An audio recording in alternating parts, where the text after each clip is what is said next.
السلام عليكم ورحمة الله وبركاته. معاكم عمر عزت من مشجع التالتة. قبل ما نبدأ الفيديو مننساش الاشتراك في القناة وتفعيل الجرس عشان يوصلك كل جديد واللايك.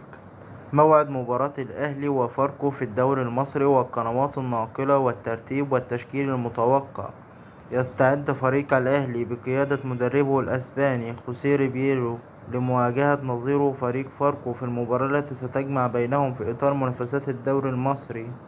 وكان الأهلي قد تعادل مع فريق مودرن سبورت بنتيجة هدفين لكل منهما ضمن مباراة الجولة الأولى، فيما تعادل فاركو أمام إنبي سلبيا.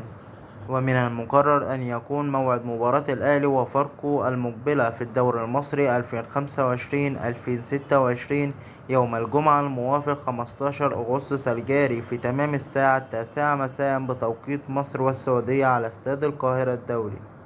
القنوات الناقلة لمباراة الأهلي وفاركو في الدوري المصري 2025-2026.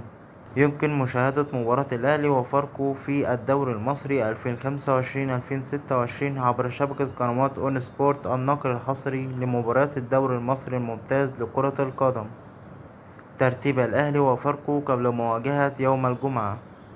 يدخل النادي الأهلي هذه المباراة محتلا المركز الخامس في جدول ترتيب الدوري المصري الممتاز برصيد نقطة واحدة، فيما يأتي فريق فاركو في المركز الثالث بنقطة واحدة أيضا.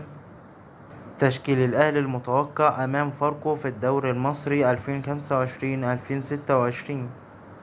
من المتوقع أن يعتمد خوسيه ريبيرو على الأسماء التالية في تشكيل الأهلي أمام فاركو: في حراسة المرمى مصطفى شوبير، وفي الدفاع محمد هاني وياسين مرعي وياسر إبراهيم وكريم فؤاد، وفي الوسط أليو ديانج وبن رمضان وأحمد مصطفى زيزو، وفي الهجوم أشرف بن شرقي وتريزيجيه ومحمد شريف.